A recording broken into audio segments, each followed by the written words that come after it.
We're discussing Halachot Lashon Hara, the laws of TOELET, when there's constructive purpose and when there isn't. Today we're discussing, we're continuing where we left off, constructive inquiries. So inquiring about a relative.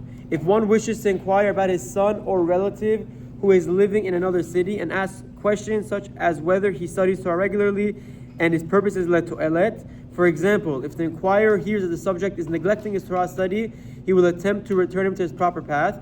Then the question is permitted, and a truthful response is in order. As above, the questioner must make his intent clear to the listener in order to avoid Lifnei Iver and Lashon Hara. So again, we spoke about this in the past, and it's reiterating the similar point where when it comes to for TOELET, when there's a constructive purpose, even their education and their studying is included in that category.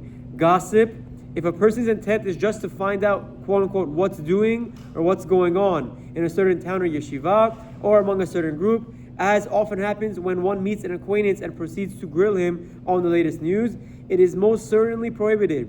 One can amass multiple averot in this manner, as outlined in the preface of the Chafetz Chaim, and should stay very far away from such a behavior, says the Chafetz Chaim. So again, just gossip and being up to date with the news is not TOELET. There's no purpose. There's no constructive purpose there.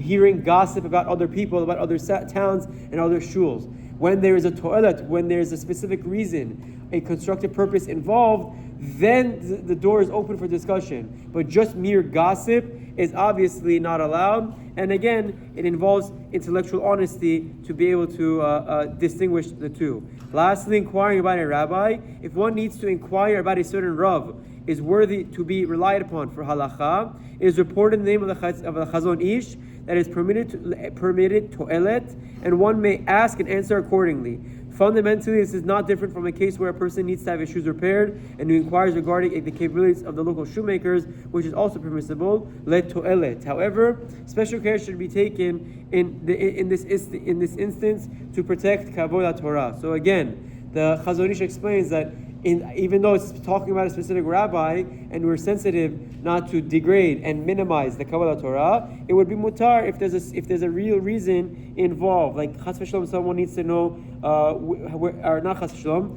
someone needs to know where there's a good betin for a convert. So to convert. So they're asking and inquiring which betin in the area is the most equipped and recognized to deal with this scenario. That would be mutar. Obviously, he alluded to the fact that if you have something to repair, you want to, let's say, fix your phone or fix your shoes, you're allowed to inquire about the person who's claiming to do that profession before you trust him, to make sure you're not losing out and not getting in trouble when you give it to him. A few halachot about this. We'll continue tomorrow. Have a wonderful day and chazak u'baruch.